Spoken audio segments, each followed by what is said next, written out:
So hello everyone, welcome to a classes. तो students, फिर से मैं एक वीडियो लेके आया हूँ जो आपके सोशल साइंस की है। सोशल साइंस में जो इंडियन पॉलिटी से एक क्वेश्चन है जो कि आपकी संसद और राष्ट्रपति से लिए गए हैं। ठीक है, चलिए इस वीडियो को आप अच्छे से देखिएगा। चलिए स्टार्ट करते हैं अपनी वीडियो। तो आपका पहला क्वेश्चन दिया है, वर्तमान में भारतीय संविधान में कुल कितनी अनुसूचियाँ हैं, बताइए।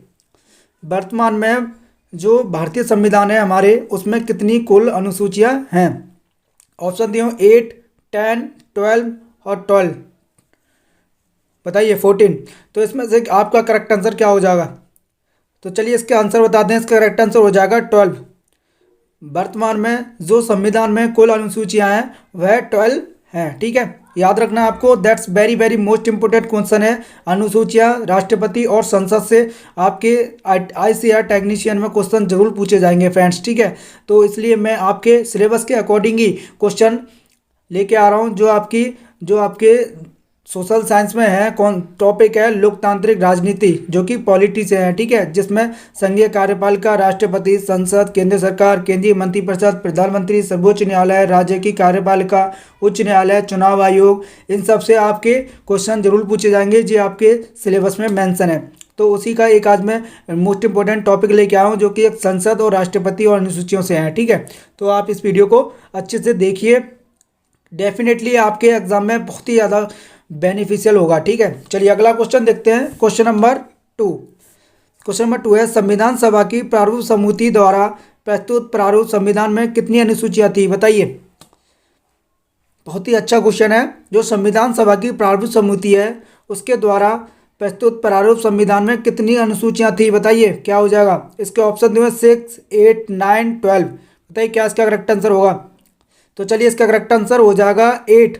जो संविधान सभा की प्रारूप समिति थी उसमें 8 अनुसूचियां थी। ठीक है, संविधान सभा में। ठीक है, चलिए अगला क्वेश्चन देखते हैं। क्वेश्चन नंबर 3, संविधान सभा द्वारा अंतिम रूप से पारित संविधान में कुल कितनी अनुसूचियां थी। जो संविधान सभा था जिसका जो अंतिम प्रारूप था उसमें जो संविधान में कुल अनुसूचियां रखी गई थी वो कितनी थी, बताइए। किसी को आंसर पता है, इंडियन पॉलिटी के बारे में पढ़ा है, तो आप कमेंट बॉक्स में उसका आंसर ज़रूर दें, जिससे मुझे पता चलेगा कि हमारी वीडियो बच्चे देख रहे हैं। ठीक है, और मुझे भी मोटिवेट होता है। चलिए अगला क्वेश्चन देखते। चलिए इसका आंसर बताते हैं। इसका करेक्ट आंसर हो जाएगा 8। जो पारित संविधान में कुल कुल जो अनुसूचियाँ थी वह 8 है। ठीक है, अंतिम में। चलिए अगला क्वेश्चन देखते हैं। क्वेश्चन नंबर 4 दिया है, मूल संविधान में कितनी अनुसूचियाँ थी। जो मूल संविधान हमारा बनाया गया था उसमें कितनी अनुसूचियां रखी गई थी, बताइए। ऑप्शन दिए हुए हैं 8, 9, 10, 12। बताइए क्या हो जाएगा। चलिए इसका करेक्ट आंसर हो जाएगा 8। जो मूल संविधान था उसमें 8 अनुसूचियों को रखा गया था। ठीक है, आई होप समझ में आ रहा होगा। चलिए अगला क्वेश्चन देखते हैं। क्वेश्चन नंबर 5, किस संविधान संशोधन अधिनियम द्वारा भारतीय संविधान में 9वीं अनुसूची जोड़ी गई थी, बताइए। That's very very most important question. आपके संशोधन से क्वेश्चन जरूर पूछे जाएंगे, तो आप इन क्वेश्चनों को प्रैक्टिस जरूर कर लीजिएगा और अच्छे से ध्यान से पढ़िएगा। ठीक है, चलिए बताइए जो कौन सा संशोधन हुआ था जिसमें भारतीय संविधान में 9वीं अनुसूची को जोड़ा गया था, बताइए क्या हो जाएगा। ऑप्शन दिए हुए हैं पहला, दूसरा, 7वां या 9वां। बताइए क्या हो जाएगा इसका करेक्ट आंसर। तो चलिए बताते हैं। इसका करेक्ट आंसर हो जाएगा पहला। जो पहला संशोधन हुआ था उसमें संविधान में 9वीं अनुसूची को जोड़ा गया था। ठीक है, आपको याद रखना है, बहुत ही अच्छा क्वेश्चन है। ठीक है, चलिए अगला क्वेश्चन देखते हैं। क्वेश्चन नंबर 6, 52वें संविधान संशोधन अधिनियम द्वारा 1985 ईस्वी में कौन सी अनुसूची को भारतीय संविधान में शामिल किया गया था, बताइए। कहने का मतलब है जो 52वां संशोधन हुआ था उसमें 1985 में जो अनुसूची को भारतीय संविधान में शामिल किया गया था वह अनुसूची कौन सी थी, बताइए। इसके ऑप्शन दिए हुए हैं 9वीं, 10वीं, 11वीं और 12वीं। बताइए इसका क्या करेक्ट आंसर हो जाएगा। तो चलिए इसका करेक्ट आंसर बताते हैं। इसका करेक्ट आंसर हो जाएगा 10वीं। जो 10वीं अनुसूची थी उसे 1985 में 52वें संशोधन द्वारा हमारे भारतीय संविधान में जोड़ा गया था। ठीक है, आपको याद रखना है, इंडियन पॉलिटी से बहुत ही मोस्ट इंपोर्टेंट क्वेश्चन पूछे जाएंगे और आप इन्हीं वीडियो जो मैं लगा रहा हूँ इन्हीं क्वेश्चनों को लगा लीजिएगा। आपको इससे ज़्यादा कुछ पढ़ने की ज़रूरत नहीं है, मुझसे जुड़े रहिए, आपके क्वेश्चन में जरूर इन्हीं से क्वेश्चन फंसेगा। ठीक है, चलिए अगला क्वेश्चन देखते हैं। क्वेश्चन नंबर 73वें संविधान संशोधन अधिनियम द्वारा भारतीय संविधान में कौन सी अनुसूची जोड़ी गई थी? बताइए। जो 73वें संविधान संशोधन अधिनियम हुआ था उसके द्वारा जो भारतीय संविधान में अनुसूची जोड़ी गई थी वह कौन सी थी? बताइए। सॉरी। तो इसके ऑप्शन दिए हुए 9वीं, 10वीं, 11वीं और 12वीं। बताइए क्या हो जाएगा इसका करेक्ट आंसर। तो चलिए इसका करेक्ट आंसर हो जाएगा 11वीं अनुसूची। 11वीं अनुसूची को 73वें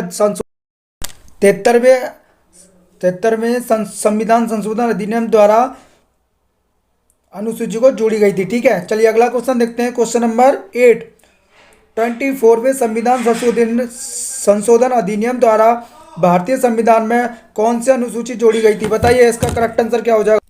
तो इसके ऑप्शन दिए हुए हैं 9वीं, 10वीं, 11वीं और 12वीं। तो बताइए इसका करेक्ट आंसर क्या हो जाएगा। तो चलिए इसका करेक्ट आंसर बताते हैं। इसका करेक्ट आंसर हो जाएगा 12वीं। 12वीं अनुसूची को 74वें संविधान संशोधन अधिनियम द्वारा संविधान में जोड़ा गया था। ठीक है, चलिए अगला क्वेश्चन देखते हैं। क्वेश्चन नंबर 9, संविधान की द्वितीय अनुसूची का संबंध किससे है? बताइए। That's very very most important question. जो संविधान की द्वितीय अनुसूची थी उसका संबंध किससे है? बताइए। राज्यसभा में प्रतिनिधित्व से, भाषाओं से, शपथ ग्रहण से, महत्वपूर्ण पदाधिकारियों के वेतन से। बताइए किससे है। तो चलिए इसका करेक्ट आंसर हो जाएगा महत्वपूर्ण पदाधिकारियों के वेतन से। जो संविधान में जो द्वितीय अनुसूची है उसका संबंध महत्वपूर्ण पदाधिकारियों के वेतन से है। ठीक है, चलिए अगला क्वेश्चन देखते हैं। Question number 10। क्वेश्चन नंबर 10 है, भारत संघ में शामिल राज्यों और संघ शासित केंद्रों का उल्लेख भारतीय संविधान की किस अनुसूची में है? बताइए। ऑप्शन दिए हुए हैं प्रथम अनुसूची, द्वितीय अनुसूची, तृतीय अनुसूची, चतुर्थ अनुसूची। बताइए क्या इसका करेक्ट आंसर हो जाएगा। तो चलिए इसका करेक्ट आंसर हो जाएगा प्रथम अनुसूची में। प्रथम अनुसूची में भारतीय संघ में शामिल राज्यों और संघ शासित क्षेत्रों का उल्लेख भारतीय संविधान की प्रथम अनुसूची में है। ठीक है, चलिए आई होप समझ में आ रहे होंगे। तो वीडियो को लाइक, शेयर एंड सब्सक्राइब जरूर कर दें। ठीक है, और हमारी वीडियो का फ़ायदा उठाते रहें और अच्छे से पढ़ते रहें, अपनी तैयारी को मजबूत बनाएं। ठीक है, चलिए अगला क्वेश्चन देखते हैं। क्वेश्चन नंबर 11 है, भारतीय संविधान के किस अनुच्छेद के अंतर्गत भाषण एवं अभिव्यक्ति की स्वतंत्रता के अधिकार की गारंटी दी गई है? बताइए। भारतीय संविधान का वह कौन सा अनुच्छेद है जिसके अंतर्गत भाषण और अभिव्यक्ति की स्वतंत्रता के अधिकार की गारंटी दी गई है? बताइए। That's very very most important question from articles. ठीक है, जो कि हमारे कॉन्स्टिट्यूशन के आर्टिकल्स हैं उसमें से क्वेश्चन बहुत ही ज़्यादा पूछे जाते हैं। ठीक है, बस सिंपल से क्वेश्चन आपको याद करने हैं और कुछ नहीं। चलिए अगला, चलिए इसके ऑप्शन दिए हैं अनुच्छेद 19, आर्टिकल 20, आर्टिकल 21 और आर्टिकल 22। बताइए क्या हो जाए इसका करेक्ट आंसर। तो चलिए इसका करेक्ट आंसर हो जाएगा आर्टिकल 19। आर्टिकल 90 के अकॉर्डिंग भारतीय जो संविधान है उसके अनुच्छेद में भाषण और अभिव्यक्ति का स्वतंत्र अधिकार प्राप्त है। ठीक है, चलिए समझ में आया होगा। अगला क्वेश्चन देखते हैं। क्वेश्चन नंबर 12, भारतीय संविधान के किस अनुच्छेद में प्रेस की स्वतंत्रता दी गई है? बताइए। वह कौन सा आर्टिकल है जिसके अंतर्गत भारतीय संविधान में प्रेस की स्वतंत्रता का अधिकार दिया गया है? बताइए क्या हो जाएगा। ऑप्शन दिए हैं article 14, article 25, article 21A, article 19 first. बताइए क्या हो जाएगा इसका करेक्ट आंसर। यदि किसी को आंसर पता हो तो आप अपने आंसर कमेंट बॉक्स में जरूर दें। ठीक है, चलिए इसका करेक्ट आंसर हो जाएगा आर्टिकल 19 फर्स्ट। आर्टिकल 19 फर्स्ट के तहत भारतीय संविधान के अनुच्छेद में प्रेस की स्वतंत्रता का अधिकार दिया गया है। ठीक है, चलिए नेक्स्ट क्वेश्चन देखते हैं। क्वेश्चन नंबर 13, मौलिक अधिकार के अंतर्गत कौन सा अनुच्छेद बच्चों के शोषण से संबंधित है? That's very very most important question. जो मौलिक अधिकार होते हैं उनके अंतर्गत जो अनुच्छेद ऐसा कौन सा है जिसमें बच्चों के शोषण से संबंधित है? बताइए। ऑप्शन दिए हुए आर्टिकल 17, आर्टिकल 19, आर्टिकल 23, आर्टिकल 24। बताइए क्या हो जाएगा। तो चलिए इसका करेक्ट आंसर हो जाएगा आर्टिकल 24। आर्टिकल 24 के अकॉर्डिंग बच्चों के शोषण से संबंधित मौलिक अधिकार प्राप्त है हमारा। ठीक है, चलिए नेक्स्ट क्वेश्चन देखते हैं। क्वेश्चन नंबर 14, भारतीय संविधान के किस अनुच्छेद में अल्पसंख्यकों के हितों के संरक्षण की व्यवस्था है? बताइए। जो भारतीय संविधान में अनुच्छेद है जिसमें अल्पसंख्यकों के हितों के संरक्षण की व्यवस्था दी गई है वह कौन से आर्टिकल में दी गई है? बताइए। तो ऑप्शन दिया है आर्टिकल 32, आर्टिकल 29, आर्टिकल 19 और आर्टिकल 14। बताइए वह कौन सा आर्टिकल है जिसके तहत अल्पसंख्यकों के हित के लिए व्यवस्था दी गई है? तो चलिए इसका करेक्ट आंसर हो जाएगा, बताइए आप किसी को पता है तो। इसका करेक्ट आंसर हो जाएगा आर्टिकल 29। आर्टिकल 29 के तहत अल्पसंख्यकों के हितों का संरक्षण की व्यवस्था दी गई है भारतीय संविधान में, इंडियन कॉन्स्टिट्यूशन में। ठीक है, चलिए नेक्स्ट क्वेश्चन देखते हैं। क्वेश्चन नंबर 15 है, कौन से अनुच्छेद के अंतर्गत भारत का सर्वोच्च न्यायालय नागरिकों के मौलिक अधिकारों की रक्षा करता है? बताइए कौन सा आर्टिकल है जिसके अंतर्गत भारत का जो सर्वोच्च न्यायालय है वह नागरिकों के मौलिक अधिकारों की रक्षा करता है? बताइए। तो ऑप्शन दिए हुए हैं आर्टिकल 74, आर्टिकल 61, आर्टिकल 54, आर्टिकल 32। बताइए कौन सा इसमें से करेक्ट आंसर हो जाएगा? तो चलिए इसका करेक्ट आंसर हो जाएगा 32। आर्टिकल 32 के तहत जो भारतीय संविधान में अनुच्छेद के अनुसार आर्टिकल 32 के अनुसार दिया गया है कि जो सर्वोच्च न्यायालय नागरिकों के मौलिक अधिकारों की रक्षा करता है। ठीक है, चलिए नेक्स्ट क्वेश्चन देखते हैं। Question number 16। क्वेश्चन नंबर 16 है, भारतीय संविधान के किन अनुच्छेदों में राज्य के नीति निर्देशक तत्वों का उल्लेख है? बताइए भारतीय संविधान का वह कौन सा अनुच्छेद है जिसमें राज्य के नीति निर्देशक तत्वों का उल्लेख किया है? आर्टिकल 33 से 46, आर्टिकल 34 से 48, आर्टिकल 36 से 51 और आर्टिकल 37 से 52। बताइए इसका करेक्ट आंसर क्या हो जाएगा? किसी को पता है तो कमेंट बॉक्स में ज़रूर बताएं। ठीक है, चलिए इसका करेक्ट आंसर हो जाएगा आर्टिकल 36 से 51। आर्टिकल 36 से 51 के अंतर्गत जो राज्य के नीति निर्देशक तत्व हैं उनका उल्लेख दिया गया है। ठीक है, भारतीय संविधान में।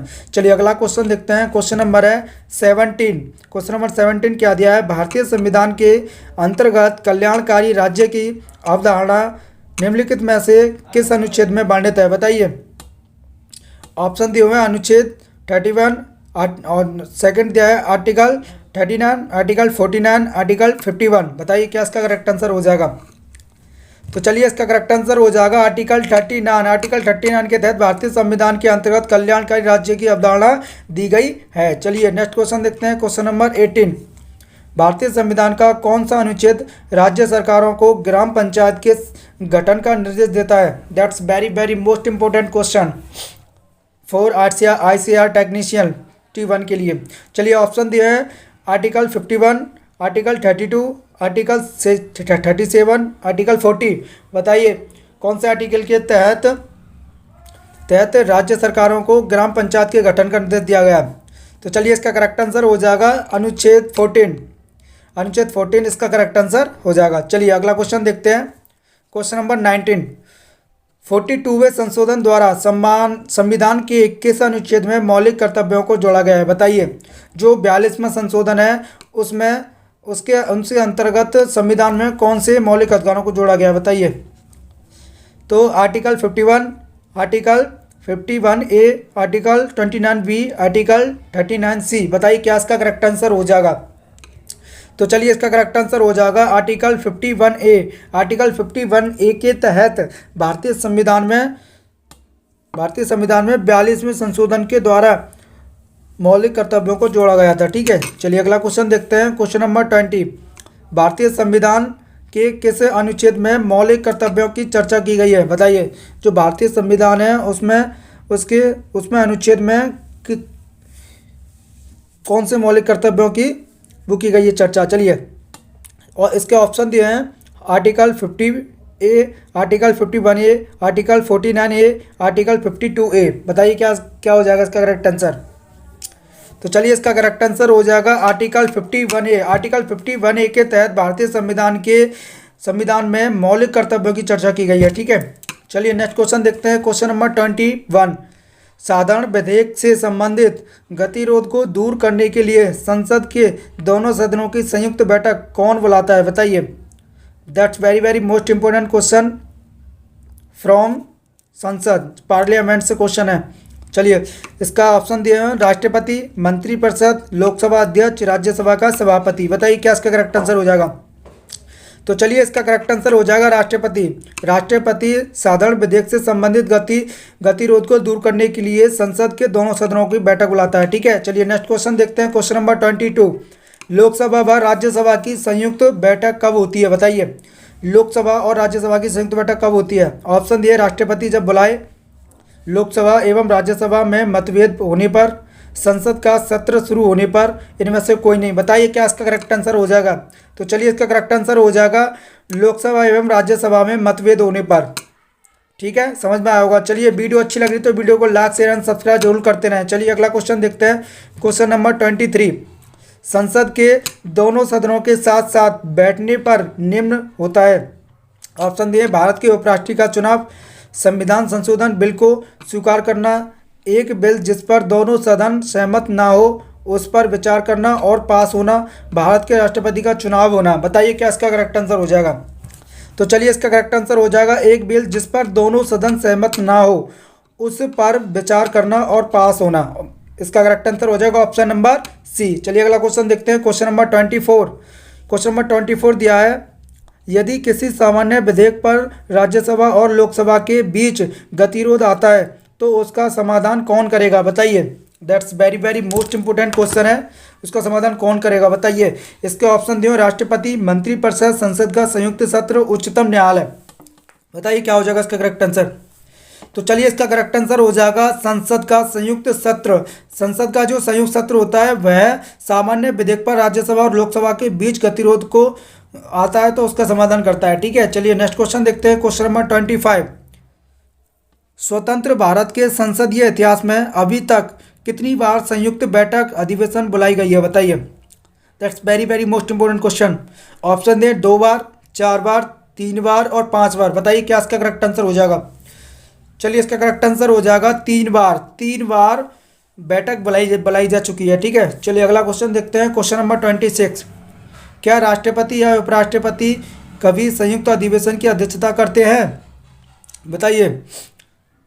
हाँ, कभी नहीं, यदि संसद ऐसा चाहे, इनमें से कोई नहीं। बताइए इसका क्या करेक्ट आंसर हो जाएगा। तो चलिए इसका करेक्ट आंसर हो जाएगा कभी नहीं। राष्ट्रपति और उपराष्ट्रपति संयुक्त अधिवेशन की अध्यक्षता कभी नहीं करते। ठीक है, चलिए याद रखना है इसका करेक्ट। अगला क्वेश्चन देखते हैं 27, संसद के दोनों सदनों के संयुक्त अधिवेशन की अध्यक्षता कौन करता है, बताइए। जो संसद के दोनों सदन होते हैं उनकी अध्यक्षता कौन करता है। ऑप्शन दिए राष्ट्रपति, उपराष्ट्रपति, प्रधानमंत्री या लोकसभा अध्यक्ष। बताइए क्या हो जाएगा। तो चलिए इसका करेक्ट आंसर हो जाएगा लोकसभा अध्यक्ष। लोकसभा अध्यक्ष संसद के दोनों सदनों के संयुक्त अधिवेशन की अध्यक्षता करता है। याद रखना है आपको। That's very very most important question for ICAR technician T1। ठीक है, चलिए अगला क्वेश्चन देखते हैं। क्वेश्चन नंबर 28 है, संसद के संयुक्त बैठक को कौन संबोधित करता है, बताइए। जो संसद की संयुक्त बैठक होती है उसको कौन संबोधित करता है।